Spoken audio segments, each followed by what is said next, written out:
નમસ્કાર, એશિયાના સૌથી જૂના અખબાર મુંબઈ સમાચારના ડિજિટલ પ્લેટફોર્મ પર આપનું સ્વાગત છે। હું છું જીગર પંડ્યા। નજર કરીશું મુખ્ય સમાચાર। બાંગ્લાદેશમાં સતત હિંસા અને પ્રદર્શન વચ્ચે દેખાવકારો હિન્દુઓ અને લઘુમતીઓને નિશાન બનાવી રહ્યા છે। આ બાબતે કોંગ્રેસ નેતા પ્રિયંકા ગાંધીની પ્રતિક્રિયા સામે આવી છે। સોશિયલ મીડિયા પ્લેટફોર્મ એક્સ પર પોસ્ટ શેર કરીને દુઃખ વ્યક્ત કર્યું। બાંગ્લાદેશની નવી સરકારને લઘુમતીઓની સુરક્ષા સુનિશ્ચિત કરવા અપીલ કરી। સુપ્રીમ કોર્ટે પંજાબ અને હરિયાણાને જોડતી શંભુ બોર્ડરને આંશિક રીતે ખોલવાનો આદેશ આપ્યો છે। છેલ્લા કેટલાક મહિનાઓથી શંભુ બોર્ડર પર ટ્રેક્ટર સાથે વિરોધ કરી રહેલા ખેડૂતો પર તીખી ટિપ્પણી કરતા સુપ્રીમ કોર્ટે કહ્યું કે હાઈવે વાહનો પાર્ક કરવા માટે નથી। બેન્ચે પંજાબ સરકારને શંભુ બોર્ડર પરના હાઈવેના રસ્તા પરથી ટ્રેક્ટર હટાવવા માટે અને વિરોધ કરી રહેલા ખેડૂતોને સમજાવવા જણાવ્યું। મહારાષ્ટ્ર અને હરિયાણામાં ઓક્ટોબરમાં વિધાનસભા ચૂંટણી યોજાવા જઈ રહી છે। આ ઉપરાંત જમ્મુ કાશ્મીર અંગે પણ પૂરજોશમાં તૈયારીઓ ચાલી રહી છે। ત્યારે ભાજપે અત્યારથી જ ત્રણેય રાજ્યોમાં ચૂંટણીની તૈયારીઓ શરૂ કરી દીધી છે। ઉમેદવારોની પસંદગી માટે બેઠકો શરૂ કરી દીધી છે। ભારત સ્થિત બ્રિટિશ હાઈ કમિશનર સુશ્રી લિન્ડી કેમેરોને ગાંધીનગર ખાતે મુખ્યમંત્રી ભૂપેન્દ્ર પટેલની સૌજન્ય મુલાકાત કરી।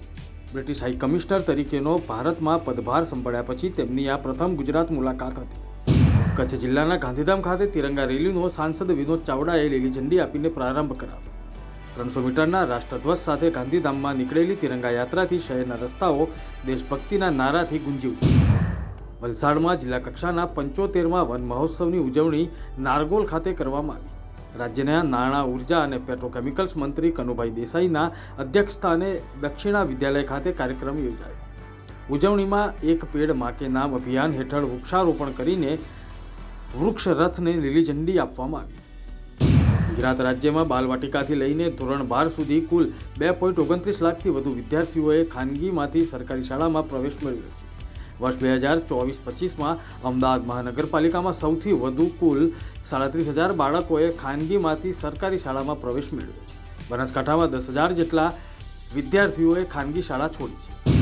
ઉપરવાસમાં ભારે વરસાદ થતાં ઉકાઈ ડેમમાં 60,534 ક્યુસેક પાણીની આવક થઈ। ઉકાઈ ડેમમાં 6 દરવાજા 6 ફૂટ ખોલી તાપી નદીમાં પાણી છોડવામાં આવ્યું। પાણી છોડવામાં આવતા જ કાંઠા વિસ્તારના ગામોને સાવચેત કરવામાં આવ્યા છે। આ ઉપરાંત ગુજરાતની જીવાદોરી સમાન સરદાર સરોવર ડેમના 90%થી વધુ જળ સંગ્રહ નોંધાયો છે। ગુજરાતના કુલ 49 જળાશયો સંપૂર્ણ છલકાયા છે। બોર્ડર રોડ ઓર્ગેનાઇઝેશન એ સિક્કિમમાં ઇન્દ્રાણી બ્રિજનું પુનઃનિર્માણ સફળતાપૂર્વક પૂર્ણ કર્યું। હવે આ પુલ દ્વારા રાજ્યનો ઉત્તરીય વિસ્તાર બાકીના ભારત સાથે જોડાશે। આ પુલ ઓક્ટોબર 2023માં અચાનક આવેલા પૂરમાં ક્ષતિગ્રસ્ત થયો હતો।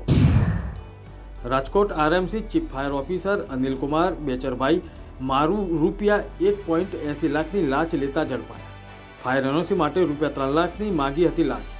એસીબીએ આરએમસી ઓફિસરની ધરપકડ કરીને કાયદેસરની કાર્યવાહી હાથ ધરી છે। આ હતા અત્યાર સુધીના મુખ્ય સમાચાર। જોતા રહો મુંબઈ સમાચારનું ડિજિટલ પ્લેટફોર્મ। નમસ્કાર।